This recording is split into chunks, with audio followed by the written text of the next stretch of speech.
Welcome everyone. Bienvenidos. Reconvening this meeting. Tempe Union continues to maintain social distancing for the safety of our community. The open meeting law permits a public body to hold a remote meeting through technological means and implement procedures designed to safeguard the public's access to the meeting. We are streaming this meeting live on the district's YouTube channel, and we'll begin with the Pledge of Allegiance, followed by a moment of silence, and then land acknowledgement by Mr. Montero. If you can all please stand for the pledge. I pledge allegiance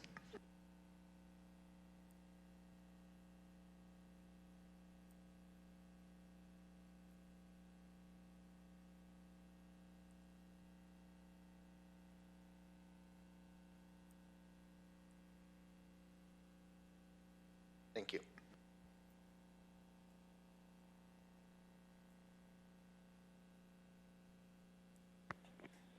The Tempe Union High School District acknowledges that our community of schools is located on the ancestral lands of the Akimel, O'odham, Pima, and Peepash Maricopa indigenous peoples who have inhabited these lands since time immemorial. With this land acknowledgement, the district formally recognizes that the traditional care and keeping of these lands by indigenous peoples allow us to be here today. Thank you so much, Mr. Montero. We will begin with the report from the superintendent. Dr. Mendenville. Thank you, President Garcia, Vice President Barraza, members of the board, executive team members, and our listening audience. Thank you for the time that you spend with us each couple of weeks. A lot of really nice things to report on our kids to celebrate. And so I'm going to start off with Marcos Deniza, our varsity cheer division. They are Marcos Deniza girls, varsity cheer Division III state champions. With zero deductions. The Marcos Deniza girls varsity cheerleading team won its first ever Division III state championship at the March 6th state competition. Congratulations to the Padres and to Coach Treadwell for leading the team to the first place finish. Seniors on the 2021 Division III state championship team are Jada Mullins, Cynthia Tobelin Ortega, Serenity Frago, Alyssa McClintock. And we have other members of the 16-member Padre team are juniors Piper Allen. Good, these girls will be returning. Anissa Rios, Leah Angula, Kaden Lutenstansky, Nichelle Moore, sophomores Michael Ozuna, Lauren Steinert, Alexi Federico, Ella Easton, Santana Lopez Cordova, Julia De Renzio, and freshman Ozari Holden. So congratulations, girls. That's a huge, huge feat, and I'm sure we're going to win next year too. Next, we have a staff recognition by one of our very own Tempe High teachers, Rodrigo Palacios. Congratulations to Tempe High School social studies teacher, Rodrigo Palacios, who was selected as the 2021 Esperanza Latino Teacher Award recipient. The Chicanos por la Casa Award is the only one in Arizona that highlights Latino educators. Rodrigo is one of 4 recipients of this award. Rodrigo is the epitome and human embodiment of Esperanza. He makes everyone who has the privilege of working with and or knowing him better, more dedicated, and most importantly, more hopeful. Rodrigo is one of 4 of these recipients, as I mentioned, and he and others recognized at a virtual event on April 28th. Rodrigo, congratulations. I know you're listening out there, whether you're right there. Okay. I wasn't sure which role, TSCA or recipient you were showing here, so we're glad you. Do you want to say anything since you're here in person? We'd love to have that. I don't know if I'm supposed to touch this or not, but you may want to wipe it down afterwards.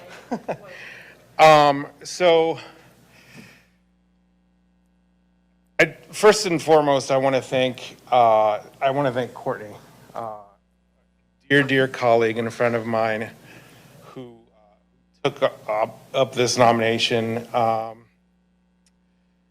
want to thank, obviously, my wife, my family. They're who I do this work for. I want to thank Dr. Wilson. I want to thank Maggie Fountain. I want to thank Mr. Gulliford, our principal. Your letters of recommendation were beautiful, and they touched my heart. Most of all, I want to thank my community. I want to thank the children who I teach every single day, because they're who I do this for. They're who I stand in front of that class for. They're who I go to the Capitol and advocate for my profession and for their funding for every single day. And I hope that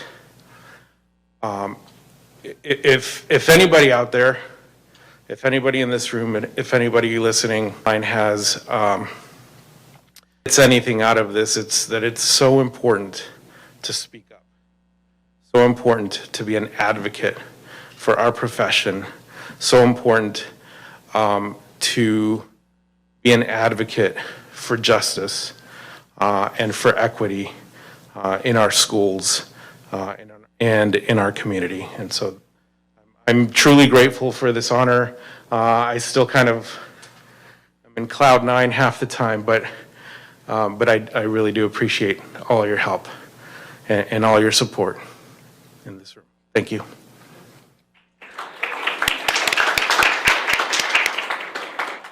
Can I ask one question? Can we do a picture, a socially distanced picture? But you know I'm big on pictures.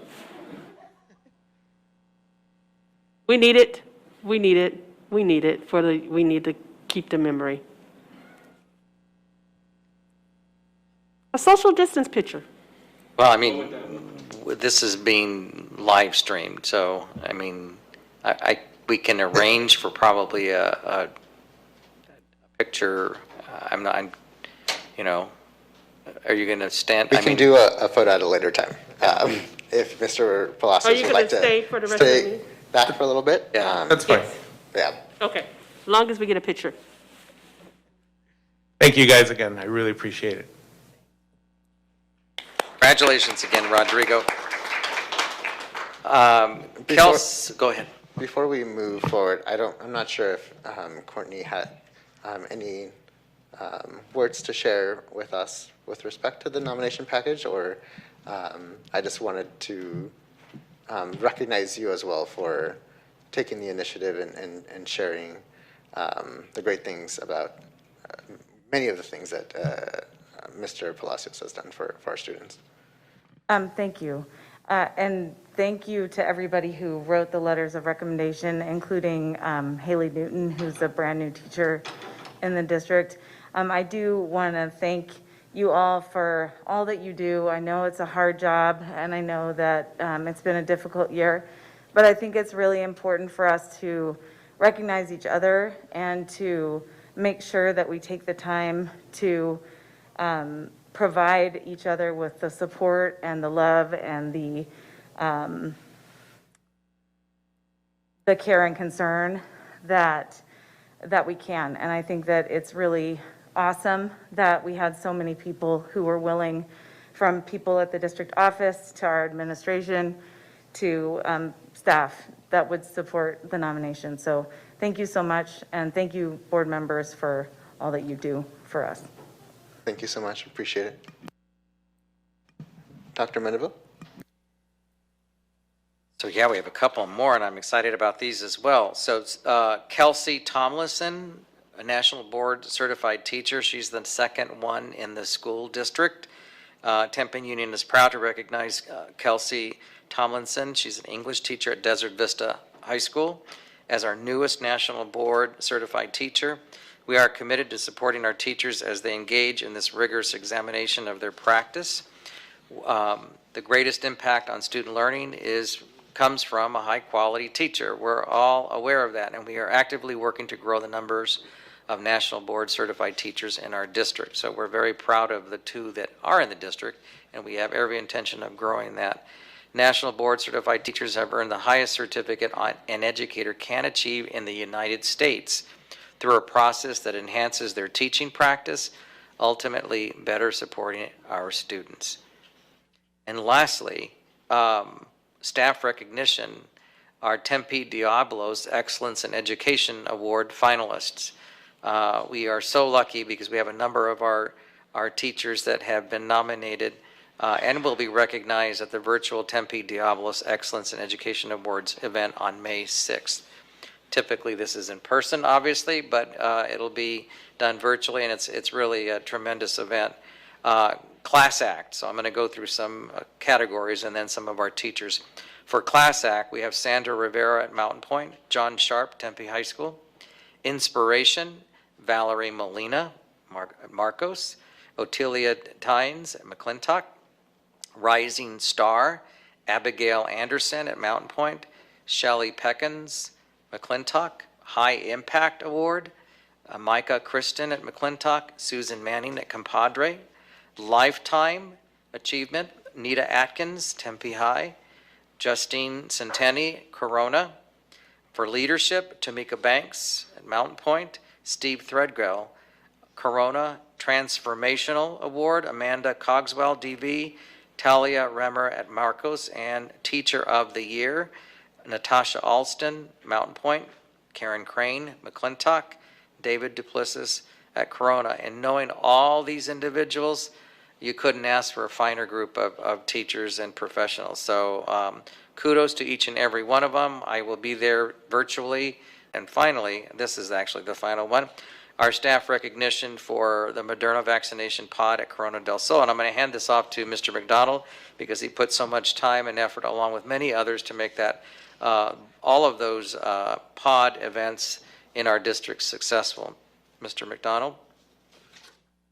Thank you, Dr. Mendenville. Well, I just wanted to really thank that this is an incredible opportunity. We gave over 2,000 vaccines in the 2 pod opportunities that we had. And what I really love in being here at Tempe Union is that we all come together for a common good and a greater good, really. When we talk about students first and employees matter, that's exactly what these folks did to come together. A pod of this nature takes a lot of people. And so I just wanted to recognize the administration, and all this is in public record. There's a lot of names. I didn't want to forget any. Of course, our security guards who help support. We had lots of volunteers from our community come out with that, and they were able to get their vaccinations as well. Office staff, food and nutrition, maintenance, our nurses, our athletic trainers, and we've had interns as well. One very important person that I'd be remiss if we didn't is Miss Mary DeRico, who really was the backbone to all of this. And we want to give all the glory to her as well, to putting this all together. And we do look forward to trying to do this with our pharmaceutical companies and our Maricopa County to try to do some student vaccination pods as well. So we're waiting the word on that. But big thank you. Again, when Tempe Union comes together, they do some great things. And also thank to Ms. Hodge and Ms. James and Mr. Montero for joining us at the last pod as well. Thank you. Thank you. Thank you so much. Now is the time for public comment. Dr. Mendenville, do we have public comment? Yes, President Garcia, we do have public comment. I'm going to ask that Dr. Wilson take this. This is the time for the public to comment. Members of the governing board may not discuss items that are not on the agenda. Action taken as a result of public comment will be limited to directing staff to study the matter or scheduling the matter for further consideration and decision at a later date. Public comment concerning a specific agenda item is heard at the time that item is addressed by the governing board. The public meeting notice provides the method by which the public may submit comment and have their comment read into the record. Under Section C of Governing Board Policy BEDH, public participation at governing board meetings, when there are 1 to 15 requests to speak, public comment is limited to 3 minutes. 11 emails were received from 1 p.m. Monday until 3 p.m. today. They will be this time. Our first public comment is from Michelle Baker, teacher at McClintock High School. I have heard that the yearbook class may be turned into a club and talk and Tempe High. I am deeply saddened by this. The yearbook course is a wonderful hands-on course in digital communication, layout, and design. I have been so impressed with the commitment from our students and the quality of their yearbook. To change this into a club is akin to ending it. Students and teachers need dedicated time during the day to work on such a big and important project. To ask them to give up lunch or to work at school does realistic. Our students are busy. They have tutoring, clubs, sports, and jobs after school. There just wouldn't be enough free time to work on the yearbook. I am also very dismayed that this program could be taken away from 2 of our more diverse Title I schools. Please reconsider this proposed change for at least another school year and allow our enrollment to return to normal. Our next public comment is from Richard Reed, community member and McClintock High School alumni.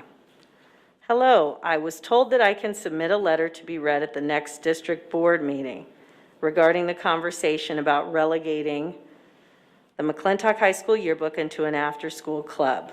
Before providing my letter, here is the information I was asked to provide, and his personal information is there. Please see below for my letter. My name is Richard Reed, and I am an alumni of McClintock High School. I'm also a past editor-in-chief of its yearbook, The Historian. It's come to my attention there has been some interest in converting the program from a class into an after-school club. While I understand there may have been a low number of students registered for the class, I also understand the importance of maintaining its status as a class. When I was a member of my high school yearbook class between 2010 and 2013, I found that having an allotted class period to carry out the needs and responsibilities required to make a yearbook we were truly proud of was incredibly vital. Because of that, this hour allowed us to train our staff to be experts in interviewing, writing a strong story, and documenting what it was to be a student at McClintock during that year. It gave us the chance to interview our fellow students and breathe life into the publication. Creating a yearbook from the ground up is a very large undertaking. Limiting it to the time busy students have available after school hours could stifle their ability to produce something truly great. It was in yearbook class that my curiosities for fields like graphic design and photography were nurtured. Because of that, they quickly became passions of mine, which eventually became a career. I was also able to discover some of my favorite people and find my best friends. Had I not received that guidance from my advisor and classmates, it's more than fair to say I might not be where I am today. There is no denying the need to work and document the student experience outside of that allotted hour, but the quality of that final yearbook is so heavily shaped by what happens inside of it. The number of students and faculty who reached out to me after my senior yearbook was released to say how impressed they were by our efforts is a strong testament to that. A high school's yearbook is one of the only ways to document history of that year in its life. A valuable time capsule that many will use to such a pivotal moment in their lives. It is because of this that I strongly urge you to consider keeping the yearbook class so students can remember what made high school so undeniably special for them. Thank you so much for your time. Dr. Mandeville, if we can look into that, please. Yes, I will. Thank you. The next public comment is from Amy Beeman, the parent of a freshman at Corona. There is a point to this story, so please be patient with it as follows. We are prepping our son to become a driver by studying the DMV manual and narrating our driving moves out loud. As I have been doing this, I am reminded that there are differences between something being legal versus something I am comfortable with doing or that I feel is right. For example, my husband was in a left-hand turn lane behind the crosswalk on a red light. He poses a question, true or false? It is legal to make a U-turn if there are no oncoming traffic obstructions. Our son immediately answered, absolutely not. I shot my husband a look that said, "Why would you advise him of this unsafe practice?"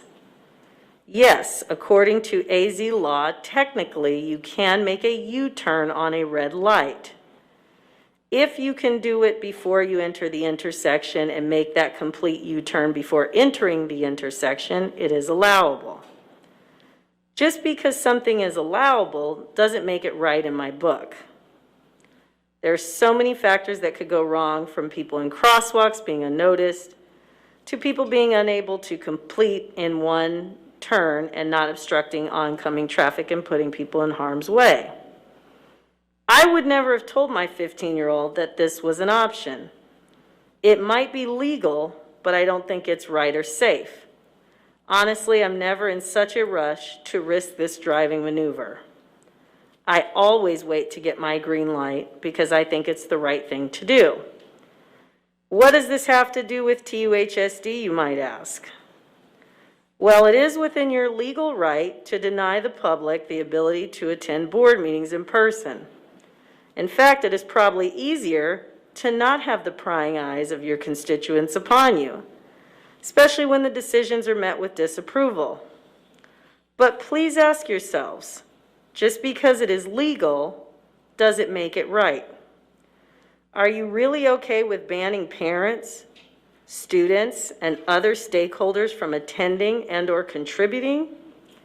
Is it okay to risk creating apathy towards educational involvement, or worse, anger or resentment? I promptly explained to my son that even though legal, it is not a best practice to be a safe driver. Please keep in mind that you were elected by people that count on you to fulfill your duty by using best practices and not just meet the bare minimum legal obligations. Open meetings now. Our next public comment is from Tanya Drew, a parent. Hello, this has been a frustrating year for many. I continue to wonder what the direction of TUHSD is, as the decisions being made have been done without much consult from those you serve. Some of these topics are your board meetings that you continue to keep closed while other districts have figured out how to allow the public to attend. Summer school options, and last of all, wasted weekend, no work Wednesday. First of all, the board meetings. Even Tempe Elementary has allowed community members to attend while limiting and having people socially distance. They have still allowed people to attend in-person board meetings. Many other districts have allowed people to not only attend, but get up and talk. Our district could have easily done this by moving to an auditorium at any of your schools. I feel as if Tempe Union has purposefully continued to keep community and parents out of these meetings, as it is much easier to not have to face those you make decisions for, especially when it doesn't directly affect any of you, but it does us. Second, summer school options of only doing credit recovery in person. This is a direct result of a whole year of your decision to close schools and only allow online learning that has now shown to be ineffective to so many that now so many students are behind that they need to take credit recovery. What is frustrating to me is for those students who did as they were supposed to do and did the work that was asked of them, but probably didn't learn as much as they would have if they were in school, are also again being punished because you are not offering in-person summer school to them now for 2 years. Do you realize how this affects these students and your schools and programs? Many students who take summer school are doing it for many reasons. Summer seminary, a church program, thus causing some to need 3 credits short of what a 4-year school year allows. EVIT students, ACE program students, any arts or music program, 4 years of choir, band, orchestra. Students who want to do a foreign language every year. While you call it one thing, I would call it to some necessity to keep their lives in balance with being able to do something they love. This is really important for teens and having something good to get through things that they might feel are mundane or boring. Also for students in sports, they might want to take weight training all years at some schools. It is required to be in a varsity sport. Summer school needs to be in person for all students who need it. Our next public comment is from Dawn Westing, a parent of 2 Corona sophomores. Board members, so glad my kid's sophomore year has finally begun. We are still fighting to increase the normality and salvage a bit more of this year. Please bring Wednesdays back as an education in-school day immediately. What happens at my house on Wednesday is not education. Offer in-person summer school for not just those failing. We know online is subpar to in-person, and I don't want my kids to be an afterthought anymore just because they are not failing. It appears we continue to focus on the lowest performing and in fact reward them for it. Better summer school option and free. Those of us trying to get ahead are forced into a worse option and have to pay for it. Redistribution, I guess. Eliminate the requirement that teachers teach both modes at once. That has to stop. It is not good for the teachers or students. Those that want online need to move into Tool or another online offering that suits their needs. Open board meetings to the public. You're making excuses to not have the public there. Your collective actions speak loudly to that. Students first. Our next public comment is from Jordan Wright. Hello, Superintendent Mendeville, Board President Garcia, and fellow board members. My name is Jordan Wright. I am in my 7th year in TUHSD. I am currently a student in your Success University program. I have had 7 teachers in 7 years. This is hard for me. It takes time for people to know me. Cutting special education teachers hurts students like me. I have been bullied in school. It hurt. I was never asked if I was okay. My mom asked for me to receive social emotional support this year. I have not had any. Please think of students like me. Thank you. Our next public comment is from Frankie Martinez, a student. Look, I moved from Marcos for a reason because I was distracted and I gave up on school. So for you guys to say that we are excited to move, which we didn't, makes me feel unheard. Our next public comment is from Danielle Paulette, a Mountain Point High School parent. Many districts around the valley are prematurely cutting jobs. You announced your decision to relocate students from Compadre to Marcos, interrupting the education of some of our most vulnerable student populations. As a strong supporter of TUHSD and public education, I would like to know what your plan is for TUHSD teachers. How is Tempe allocating the American Rescue Plan funding? If selecting certified educators to let go, what criteria will you be using and how transparent will you commit to being? What stakeholders will be in those meetings? Regarding stakeholders, I noticed from the 324 study session that you didn't specifically address the social emotional wellness needs of SPED students or SPED teachers. Are you aware that TUHSD doesn't even have enough certified SPED teachers to ensure that each of our IEP or 504 students has a case manager who is an expert in the field? Many of our students are placed with general ed teachers as case managers who have never even met our kids. I fear that more cuts to our SPED departments may result in more instances where our kiddos are forgotten in these critical conversations or staffing or mental health. When you serve the needs of your most vulnerable students and families, you serve the needs of everyone. Our next public comment is from Amanda Wright. Hello, Superintendent Mendeville, Board President Garcia, and fellow board members. My name is Amanda Steele. I'm a parent of a disability advocate. I am a strong supporter of public education. While I appreciated your presentation in your last study session with the introduction of your new emotional wellness coordinator, Mr. Denny was a fantastic choice, and the programs being offered through Care 7, I was left feeling that vulnerable populations are still being left out of the conversation.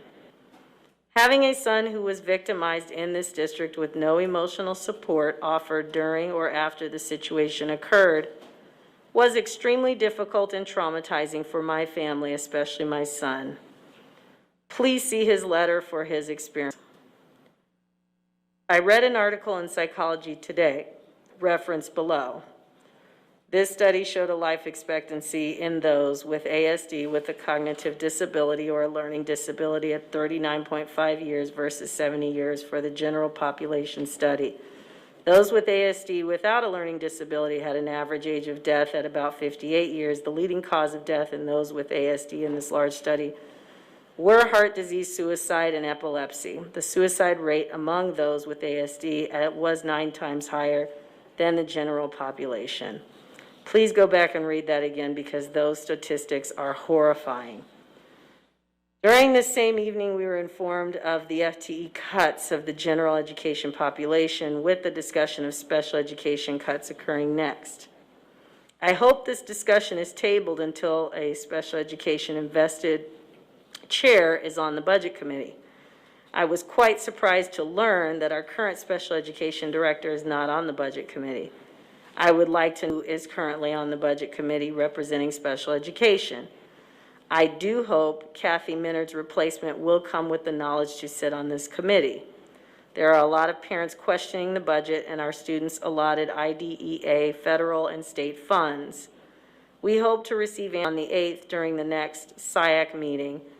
As Kathy Minard stated at the February SIAC meeting, budget would be the topic. To this, I would like to ask, why are we making budget cuts without knowing what enrollment will look like for next year? Are there current advertisements drawing in new students? If so, where are they found? What demographics and areas are being targeted? What is TUHSD doing to bring in new students? I appreciate each and every one of you. I know this board and administration is working hard to make continued improvements. I really do hope servicing your special education community becomes a higher priority and a topic of discussion in an upcoming board meeting. Dr. Mandeville, if we can continue looking into that, please. Yes. Our next public comment is from Amy Jameson. Salutations. We were told Wednesdays were set aside for deep cleaning of the facility. It is very evident deep cleaning is not being done at the schools. Businesses are back open at 100% capacity in our state, and yet our schools are not fully open. Our percent positive has been below 3% over a month, according to Johns Hopkins, and the Department of Health is showing steep declines in contraction, illness, hospital stays, and deaths for consecutive weeks. The CDC is now recommending deep cleaning and sanitizing is not necessary. Back in February, scientists and researchers predicted us approaching herd immunity by mid-April. We are approaching it. It is evident from our numbers, state and nationwide.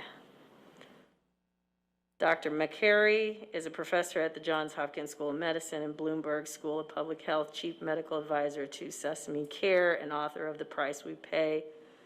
Board members, following this, there are graphs and there are links to articles that Ms. Jameson has shared, and you can read those. You have those in your possession.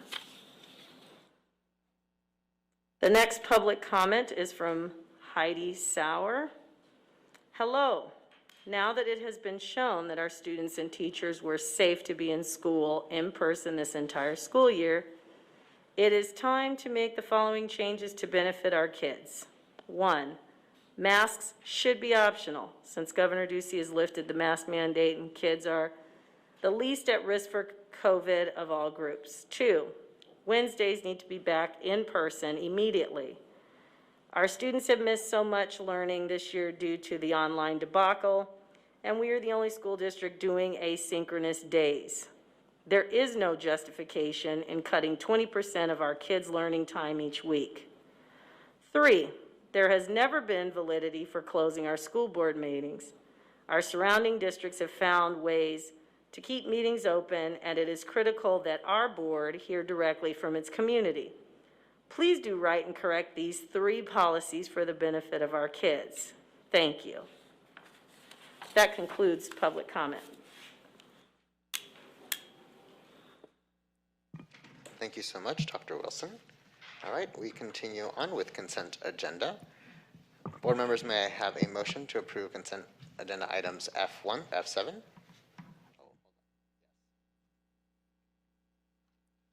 So move. Thank you so much. Member Hodge, may I have a second? I second, Mr. President. Thank you so much, Vice President Barraza. All those in favor say aye. Aye. Aye. Any opposed? Motion passes 5-0. Thank you so much. Next, we move on to Business Services G1, approval of memorandum of understanding with Glisten Phoenix. Dr. Mendenville.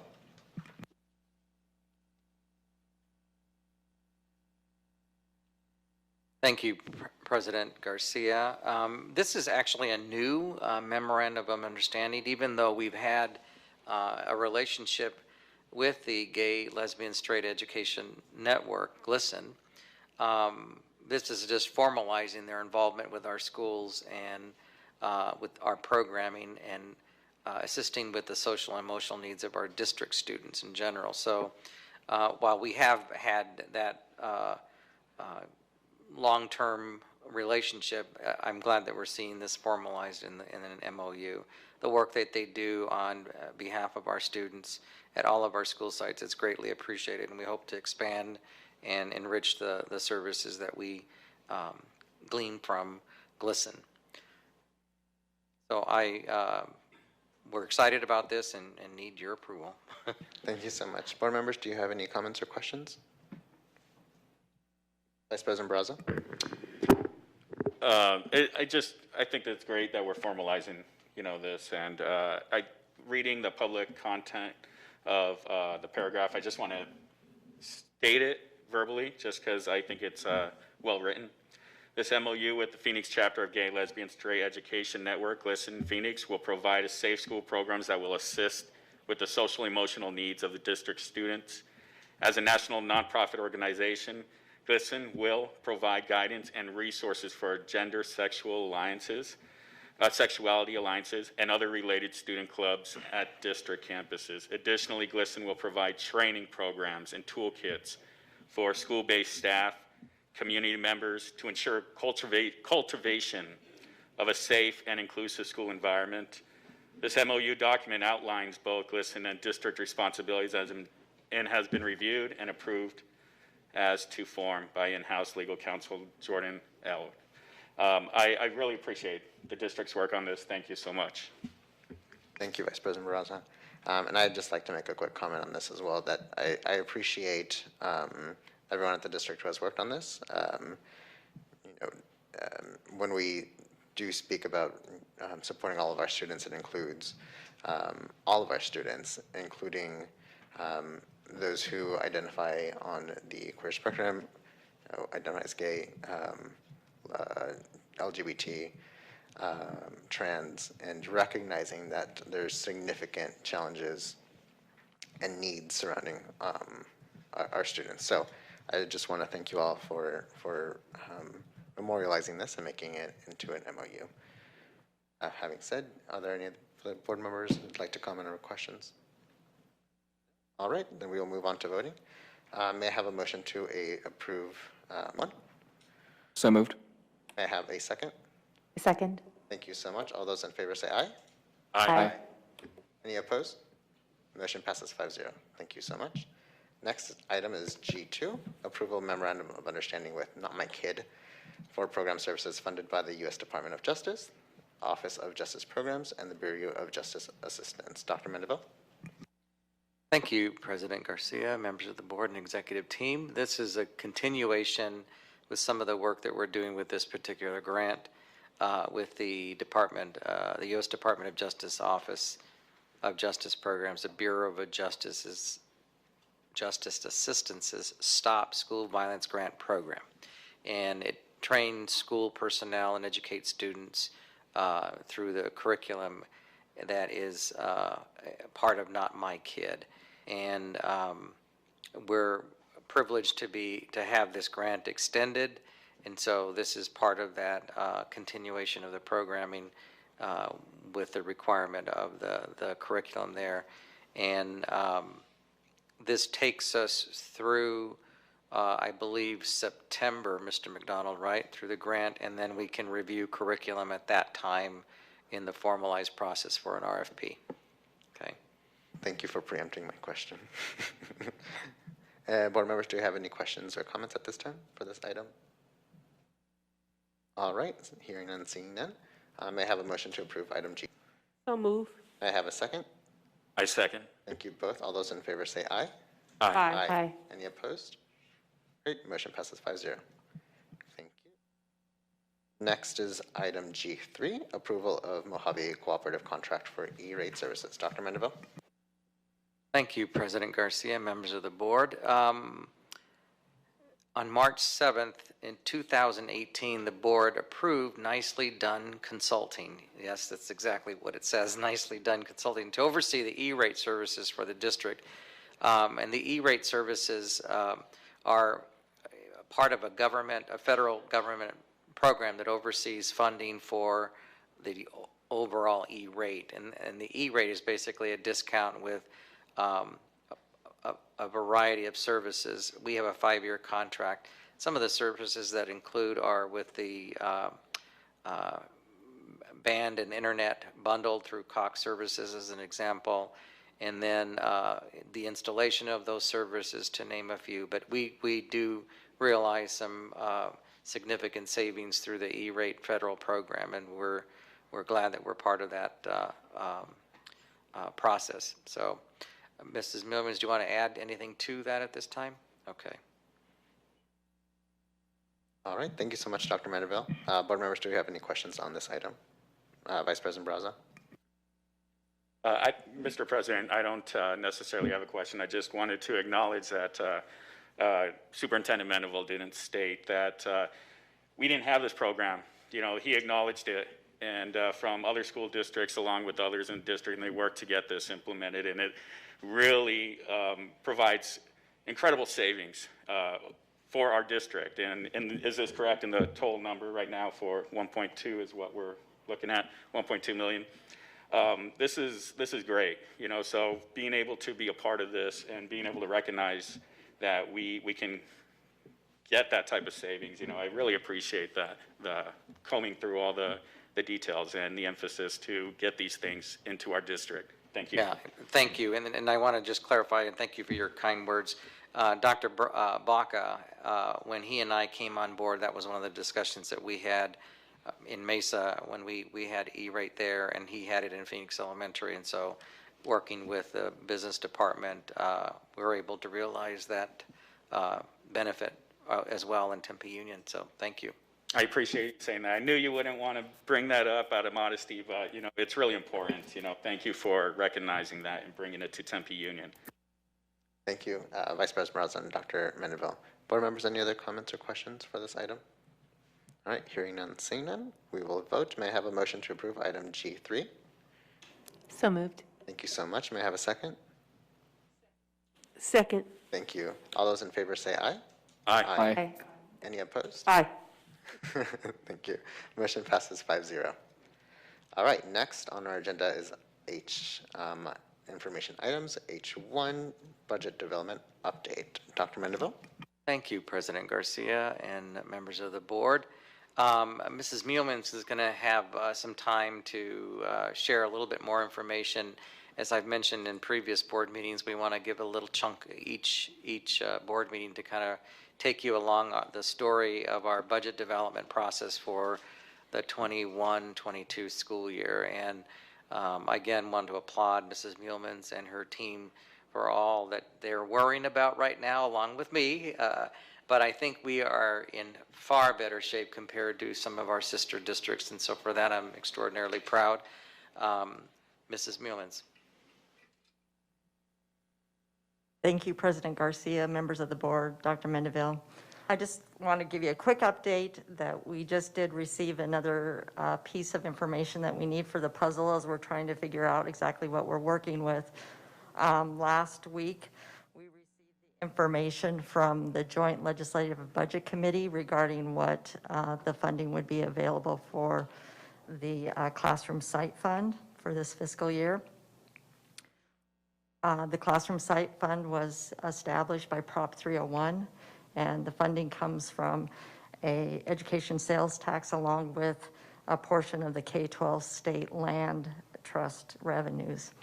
And so every year around this time, the Joint Legislative Budget Committee looks at what has transpired during the current year, and they try to predict what's going to happen in the following year and sets the dollar amount that we can budget for that particular fund. And so we received information that we're going to get $733 per weighted pupil. And that's what we can budget. It's an increase of $308 from the previous fiscal year. And so we're pretty excited. That's a nice sum of money. Some of the funding is one-time money because the funding that for this year, they thought that it was going to be lower than what actually came in. And so there were higher than anticipated sales tax revenue. And so those dollar amounts don't seem to be really settled based on some information that we received today. So we're still working through that.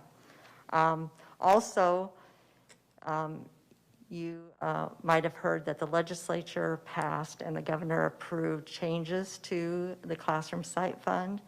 When it was passed by Proposition 301, the money was funded into three pots. 20% of it went to base salaries for teachers. 40% of it was restricted to the performance pay component for teachers. And then another 40% of it was for maintenance and operation purposes. So it could be used for class size reduction, dropout programs, teacher compensation increases, teacher development, dropout prevention and programs, and teacher liability insurance premiums.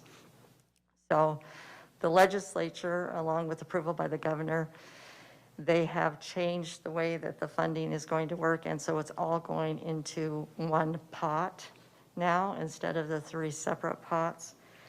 And so the requirement is that there's a base pay and performance pay component that remains, but it also allows other individuals to be paid out of there in the student support services area. And so those are the changes that we need to work through as we work with our Budget Advisory Committee. We do meet next Tuesday, and now that we have this piece of the puzzle, we can start talking regarding what the plans are to do with the funds that are available. And so we will continue to update you as time goes on. Yes. Oh. I want to add to that because I think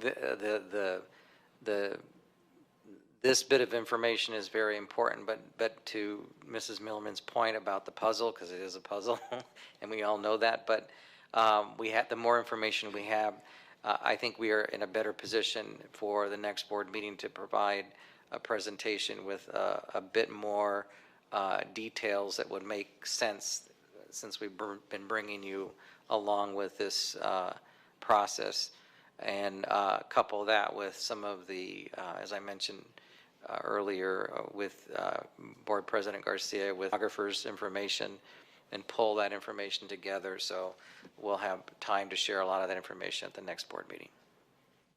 Thank you so much. Appreciate it. Board members, do you have any questions? No? All right. Thank you so much, Ms. Newlands. All right, next item is H2, public participation at governing board meetings. Dr. Mendeville. Thank you, President Garcia, Vice President Barraza, and members of the board. Based on current trends and believing that the district's benchmark metrics will be in the moderate range for community transmission, as defined by the Maricopa County Department of Public Health and Centers for Disease Control, before the April 21st, 21 Governing Board meeting, the Benedict Education Center boardroom, where we reside right now, will be open to the public only during the call to the public. The board will hear in-person public comment at the appropriate time on the agenda if the district's benchmark metrics are in the substantial or high range for community transmission as reported by the Maricopa County Department of Public Health on Thursday, April 15th, and the district will continue with its current process for accepting emailed public comments at the April 21 Governing Board meeting and reassess the metrics before the May 5th Governing Board meeting. In order to observe guidance from the state and federal officials regarding social distancing, the Governing Board room will be closed to the public at all other times. At the appropriate time for the public comment, individuals will be allowed into the Governing Board room one at a time to deliver their comments. Please note, masks are still required when on district property and will be required to deliver an in-person public comment. As we have been conducting, the meeting will be streamed live on the district's YouTube channel. Thank you so much, Dr. Mendeville. Board members, any comments or questions? Vice President Barraza. I just want to thank the district again for looking into this and seeing how we can move forward and what it would take. And, I think it's part of the easing in, so I appreciate that. I'm sure everyone appreciates it in the community that you're looking into it. Thank you. Thank you. All right, next we go into communications from governing board members. Who would like to start? All right, Vice President Barraza. I really just want to make it short and just recognize, our gift and donations, our individuals in the community that donate and provide their time. It's definitely worth stopping to take note. As far as, let's see, the Thunderbird Foundation provided $1,000 to the Desert Vista High School. Acmel Enterprises, LLC, provided $450 to Mountain Point. Timmy Reed Jessic, Mountain Point, $376.22. The Players Alliance to Mountain Point received 10 computers and accessories valued at $10,000. These are really good pieces of equipment, by the way. And Desert Vista Track and Field Boosters gave to Desert Vista High School pole vault equipment to the pole vaulting team, which was an estimated of $9,060. And I just kind of really want to just tell a little bit of that backstory. The program has been using the equipment on loan from Coach Jeff Guy of Ultimate High, and when he retired, the Desert Vista Thunderbird Foundation, or Desert Vista Thunder Boosters, bought the equipment to ensure that the program would be able to maintain on-site, and the equipment would be on-site for the pole vault team as a school asset. I really appreciate that. That was something that they took up on their own, and it's great to know that we have community members that will take that initiative. The other thing they actually did also donate was Desert Vista Track and Field Boosters to Desert Vista High School. Donated a 40-foot premium tunnel container estimated at $3,692. And again, that container was on loan from Coach Jeff Guy, and when he retired, the boosters bought the rental contract from Mobile Mini to ensure that the shed was also still there, and the facilities to be able to store the equipment was still provided, and nothing was disrupted for the program. Thank you, boosters. Thank you, community members. It's great to know that we have such wonderful support from our community that helps the program continue and strengthen and move forward. So I just want to acknowledge that.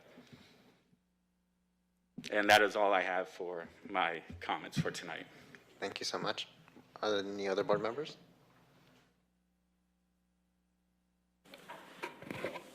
Hello? Okay, sorry about that. I always start off with my quote. It's from Helen Keller, and alone we can do so little, together we can do so much. Thank you for that. Dr. Stacia Wilson, who always gets my quotes for me.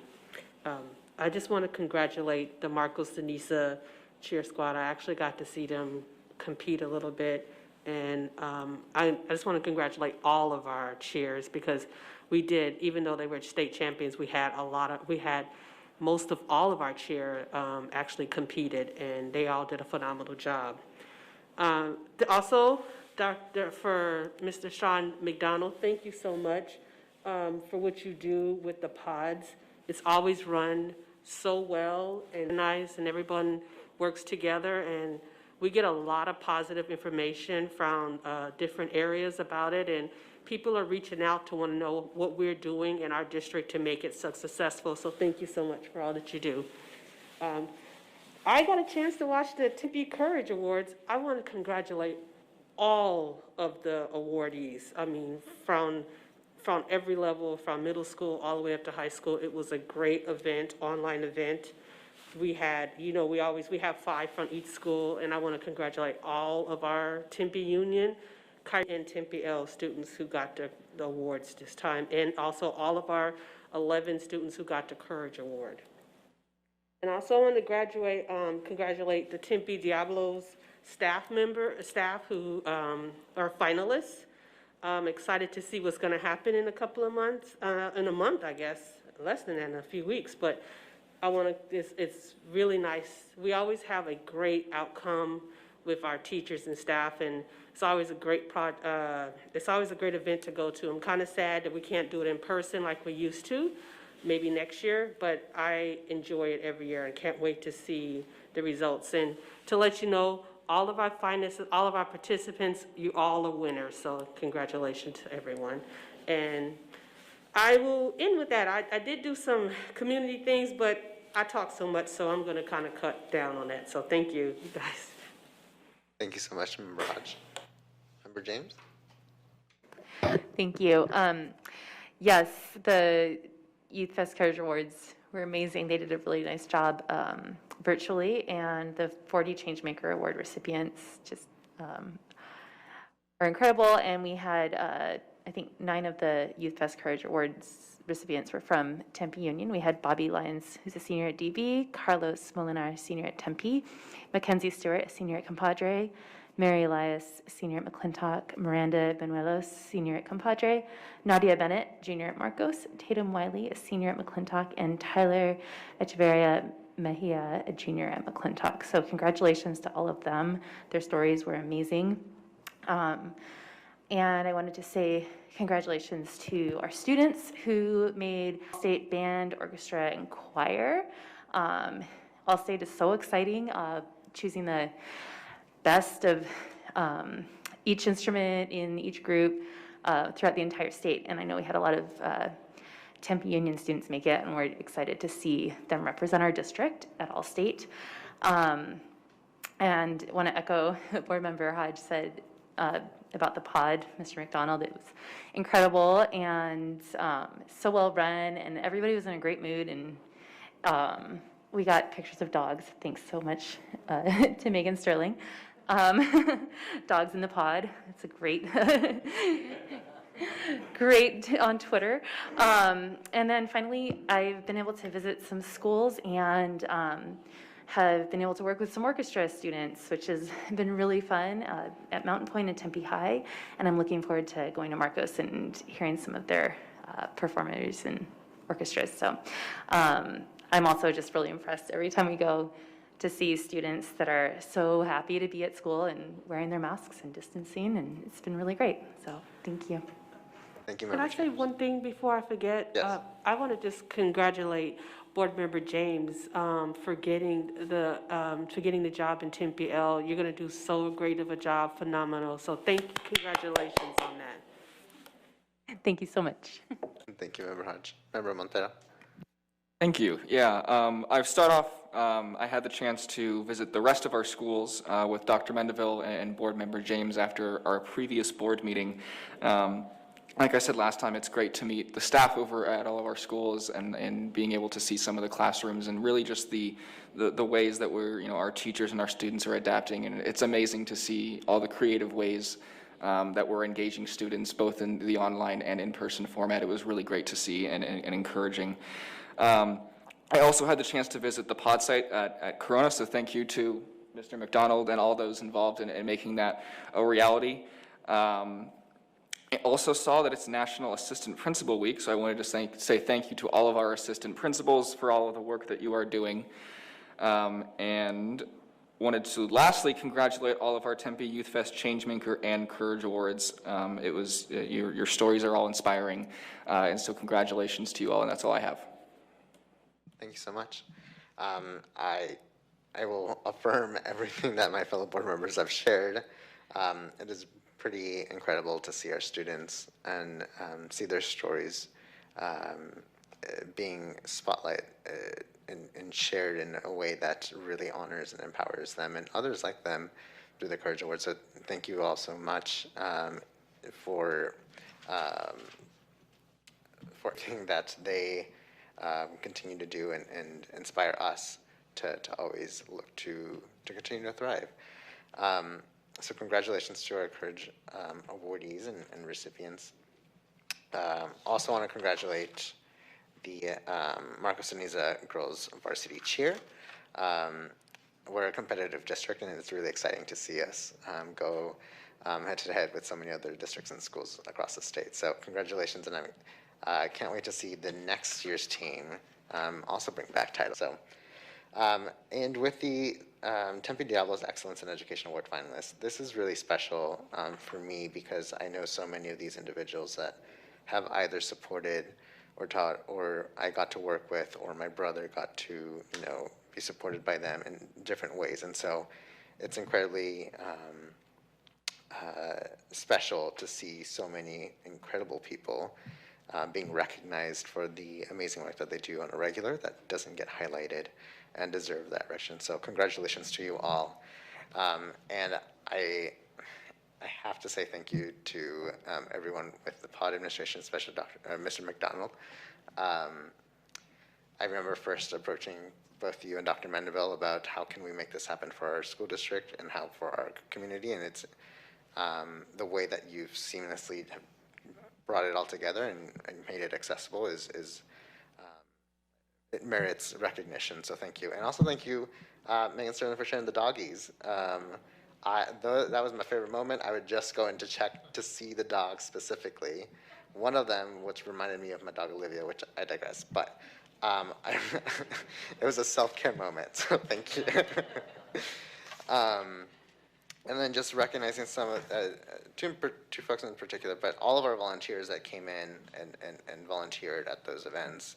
I mean, there's an endless list, but even amidst everyone's busy schedules, two folks in particular, Senator Bowie and Representative Germain, thank you for taking the time to come help us and get folks vaccinated. So that is all I have. Dr. Mandeville, any communications from you or the executive team? I have none. Executive team? Appears they do not either. That's all right. All right, we will adjourn, but before we adjourn, our next regular meeting is April 21st, 2021. To visit the notice and keep track of the items for public participation. But beyond that, may I have a motion to adjourn? So move. May I have a second? I second. Thank you so much. All those in favor say aye. Aye. Aye. Any opposed? Motion passes 5-0. Meeting is adjourned. Thank you, everyone.